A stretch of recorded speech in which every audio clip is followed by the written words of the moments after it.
Hey guys, so I wanted to show you day 2 of our Kaizen stuff. We've got 2 material racks for incoming material. We have about 30 colors that we work with. And the problem that would happen here is we would have a single sheet of material separated by a sticker and a single, we'd have 10, 15 sheets of single sheets. And to get to the middle sheet was always a pain with the forklift and everything. So one of my guys Daniel came up with a vertical rack.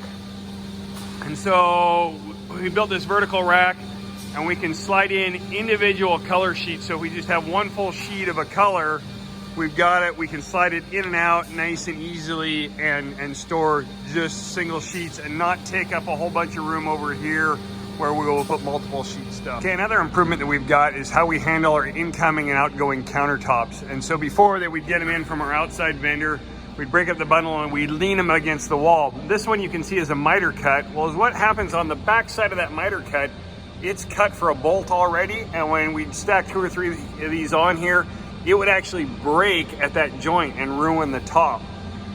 Additionally, it takes up a whole lot of space on the wall, and if you got 2 or 3 deep, you always need the one that's in the back.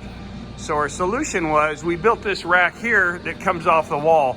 Not super pretty, but it's a vertical rack. And one of the things that I did is we put that on an angle, and I did it basically just to make it look better. But as what we found is by having it on an angle, when we slide a top in all the way, is that it doesn't lean over. So before, when we had a rack like this similar and it was straight, they would flop back and forth in there. But now when it goes in on the angle, it can't lean forward because the holder sticks out and holds it in place, making it easier to pull the tops out. As you can see, we got a lot of tops in here right now that we've got access to, and it just makes it nice and simple, and then it doesn't break that top when we lean it up against the wall. Again, our last improvement is this is our metal cutting chop saw, and before we had this on a folding table that had 4 legs on it, and the saw, the trimmings on it would come right down there and shoot onto the floor, and so this was always a mess.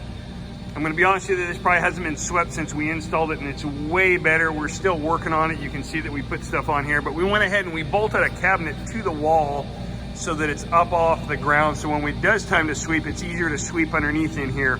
Then we put a drawer in here that collects all of the droppings and stuff. This stuff before would all just go right onto the floor, and so now we could, once a month we can empty this drawer. We're still working on how to get more of it into the drawer and collect more stuff. It's a tough one, can't put a dust collector on it. Anybody's got a great solution for that, mostly cutting aluminum on it. We cut a little bit of steel. So that's our improvement in our metal cutting saw.